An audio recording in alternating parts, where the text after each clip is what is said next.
Bonsoir, voici l'analyse technique du CAC 40 pour le 30 octobre.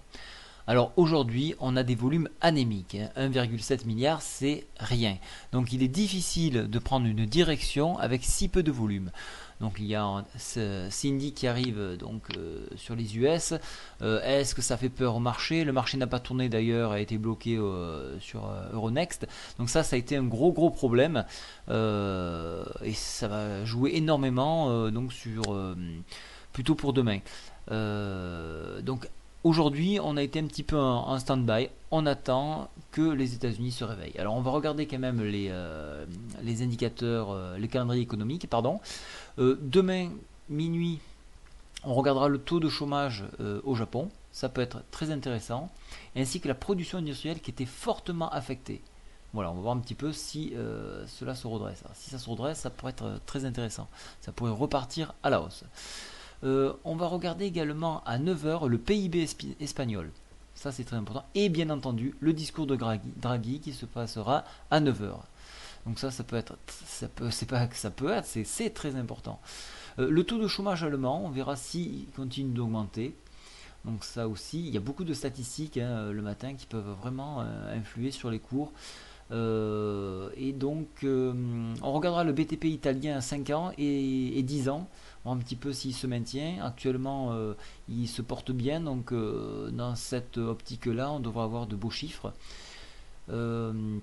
Et on va continuer sur l'après-midi. Alors l'NX Rebook, alors Redbook, ça c'est très important à 13h55. Voilà, après aux US, il n'y a pas grand chose de notable. Stock d'essence, oui, mais bon, à 21h30. Voilà, donc pour demain, on va tout de suite regarder l'analyse technique. Donc on a un Aramis, donc c'est une tendance baissière, mais attention, le manque de volume peut fausser la donne. On regarde également de près la MM7 sur MM20. Voilà, ça peut donner un fort signal baissier, donc attention.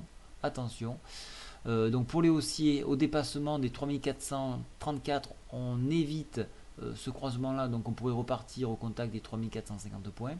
Pour les baissiers, le fait de ne pas toucher ce niveau là, donc la médiane partie supérieure de la fourchette d'Andrews, on pourrait revenir tester les 3377 sur la médiane de la fourchette d'Andrews.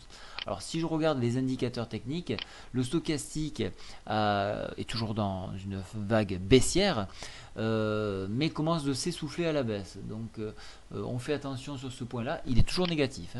La MACD, elle, s'écarte, donc vraiment donne un signal négatif. Donc dans l'ensemble, le Force Index, lui, repasse en zone négative.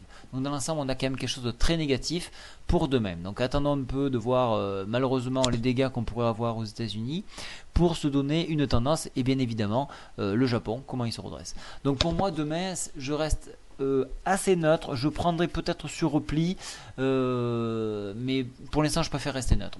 Voilà, je vous souhaite une très bonne soirée à tous. Au revoir.